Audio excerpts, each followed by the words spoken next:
Hello and welcome, ladies and gentlemen, to a new episode of Africa Today, where we get you the latest news and events taking place on the African scene.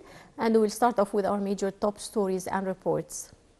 Foreign Minister Sameh Shoukry presided over the consultative meeting bringing together Egypt and the Gulf Cooperation Council in the Saudi capital, Riyadh. The meeting tackles coordination between the two sides on the political and economic levels, as well as means of boosting cooperation.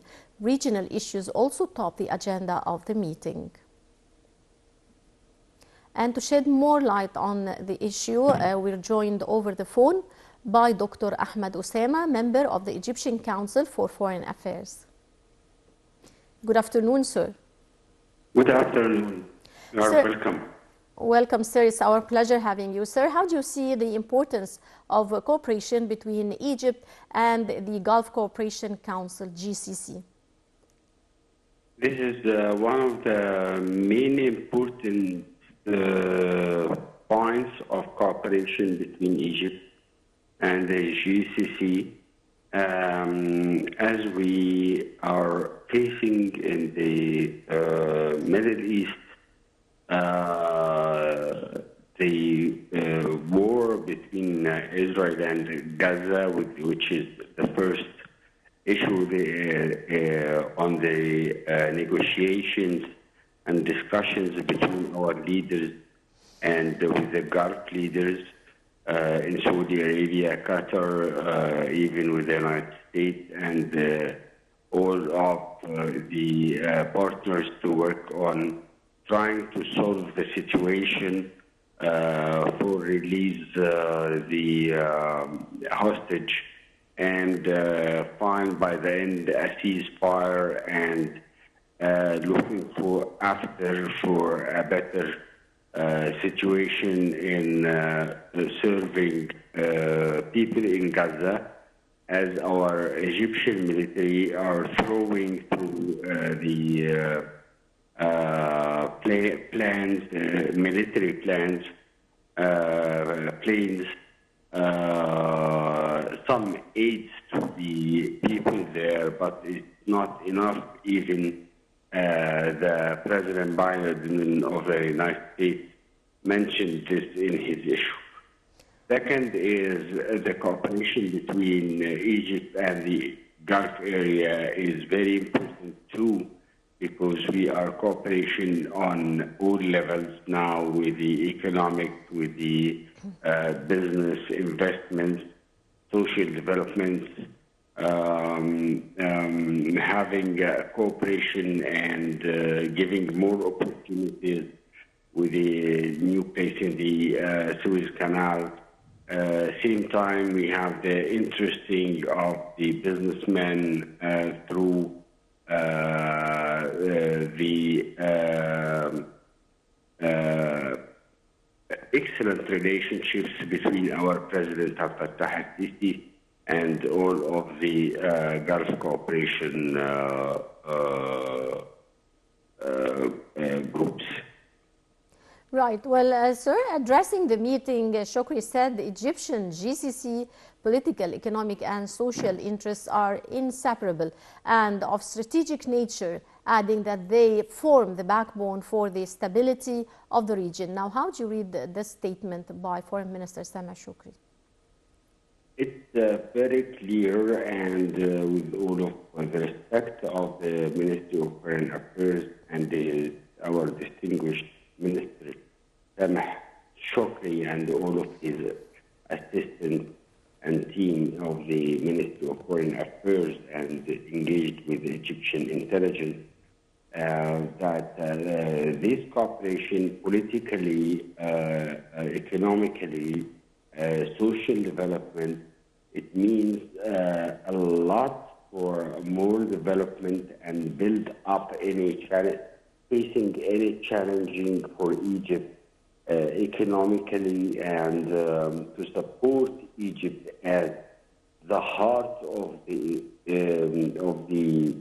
Arab world, to be in a better situation and well established with the cooperation with our brothers in the area, and our neighbors, and surely it is a win-win situation between our countries, as all of us are facing the same situation, and the visit remotely between our president and his counterpart in the Gulf area, and on the minister levels, and with the cooperation with also Qatar and the Prime Minister and Minister of Foreign Affairs with Mr. Sameh Shukri. All of them are now trying to invest in Egypt and increase their investments already in Egypt, which extends more than $5 billion, and in several industries, tourism, many kind of the fields of investment. Right. Sir, how do current challenges urge stronger cooperation among Arab nations? Sorry? How does the current challenges boost stronger cooperation among Arab countries? How does current challenges facing the region boost more cooperation between the Arab nations to counter or face these challenges? Okay, sorry, because I couldn't hear well. Okay. The challenges facing the Arab world and the continent everywhere, and all of us are looking to ceasefire and to stop the violence to be extended in the Middle East for other countries. We have facing a lot of now we have confrontations in the Red Sea between the Houthis and the coalition militaries, which has affected our income from the Suez Canal for Egypt, and at the same time postponed and also more cost for the delivery of any kind of exporting or importing trading between the countries. So we have to find out solutions for these kind of wars, because what's happening everywhere now, the world is a one village now. As for instance, you will find the Russia-Ukrainian war affected badly the exporting of a main primary needs for life for a lot of countries, even with Egypt, and Egypt is trying also always to open channels everywhere and to solve any challenges as fast as they can. The president and his team are doing their best in this point, and in the same time, the cooperation of the Gulf leaders from Saudi Arabia, from Qatar, from Emirates, it's very important to have this. Hopefully that we will find more stability in Iraq and having a better situation for the region. The region now is like on a volcano, but it needs more wiser leaders to find out a peace agreement and to find out the solution of the two-state solution for Palestine and its residents and the Palestinians to have security and rights, at the same time to have peace in the region because war is destroying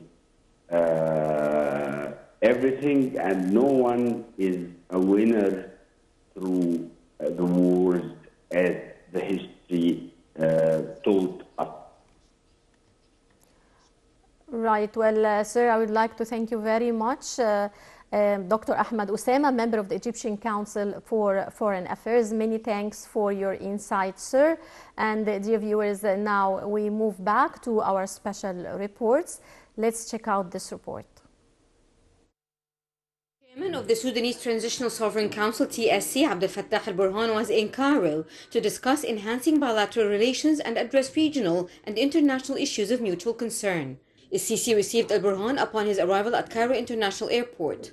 Ambassador Mohammed Abdullah Al-Tom, Chargé d'Affaires of the Sudanese embassy in Cairo, said the visit reflects Sudan's keenness to develop its bilateral cooperation with Egypt. The visit comes while the war in Sudan between the Sudanese armed forces headed by Burhan and the paramilitary Rapid Support Forces has been ravaging Sudan for nearly a year now. Cairo has engaged in diplomatic efforts to bring the curtain down on the war, which has killed thousands and displaced around 8 million people. Cairo has called for a permanent ceasefire and a political solution to the conflict. It hosted the Sudan's neighboring countries summit on July 2023 to encourage an end to the fighting. The gathering brought together leaders of Egypt, the Central African Republic, South Sudan, Eritrea, Chad, Ethiopia, and Libya, along with the African Union Commission and the Arab League. Of the almost 8 million people displaced in Sudan, over 1.1 million, including Sudanese refugees and refugees from other nationalities hosted by Sudan, fled to Egypt and other neighboring states, according to figures published by the UN Refugee Agency (UNHCR) late in January. Rounds of talks between Saudi Arabia and the US, with the warring sides in Jeddah in 2023, managed to broker short-term truce deals, allowing aid delivery to the population, but have not yielded a permanent cessation to the fighting.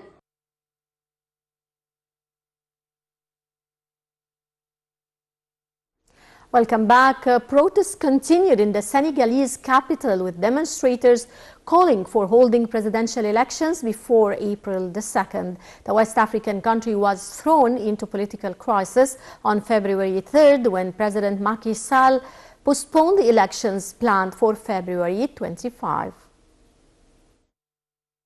Several hundred people rallied in the Senegalese capital Dakar on Saturday, calling for the country's postponed presidential elections to be held before April, the date when incumbent Macky Sall's term is set to end. The protesters gathered at a sandy lot in a working-class neighborhood for the protest, called by the Resistance Front, an alliance of opposition parties and campaigning groups. Many brandished Senegalese flags and portraits of the opposition Ousmane Sonko, jailed since July for incitement to insurrection and barred from running in the presidential vote.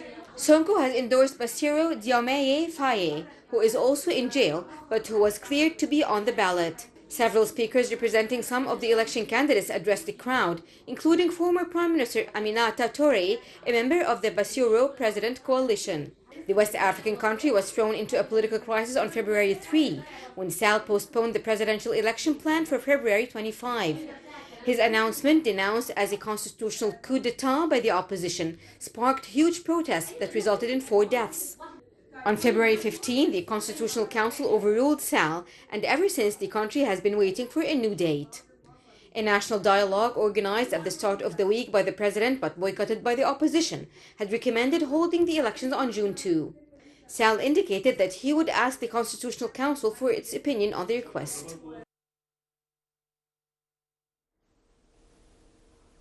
And in Chad, the junta chief said he will stand in the upcoming May 6 presidential elections. He made the statement after his cousin and main political rival, opposition leader Yaya Bello Dejero, was killed after troops surrounded the office of his Socialist Party without borders in the capital, N'Djamena.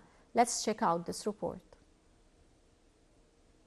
Chad's junta leader Mohamed Idriss Déby Itno said on Saturday he would stand in the May 6 presidential election just 3 days after his chief rival was killed in murky circumstances. Déby Itno took power in 2021 after his father, veteran leader Idriss Déby Itno, died while fighting rebels. The iron-fisted ruler had led the Sahel country for more than 3 decades. Déby Itno was proclaimed transitional president by the junta in 2021 and promised a return to civilian rule and elections within 18 months. But he subsequently extended the transition by 2 years, and protests against the decision were brutally repressed by the security forces in October 2022.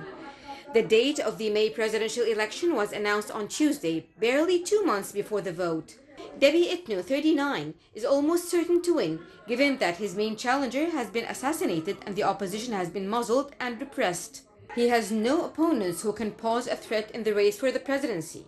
On Wednesday, Debi Itno's cousin and main political rival, opposition leader Yaya Dillo Jiro, was killed after troops surrounded the office of his Socialist Party Without Borders in the capital N'Djamena.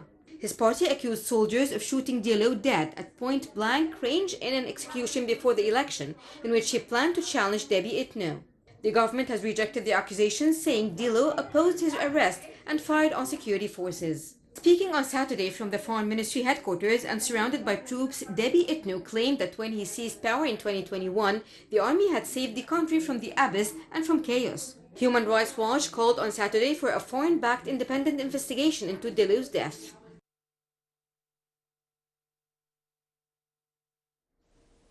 With that final report, we come to the end of this edition of Africa Today. Many thanks for watching, and stay tuned for more coming up here on Nile TV International.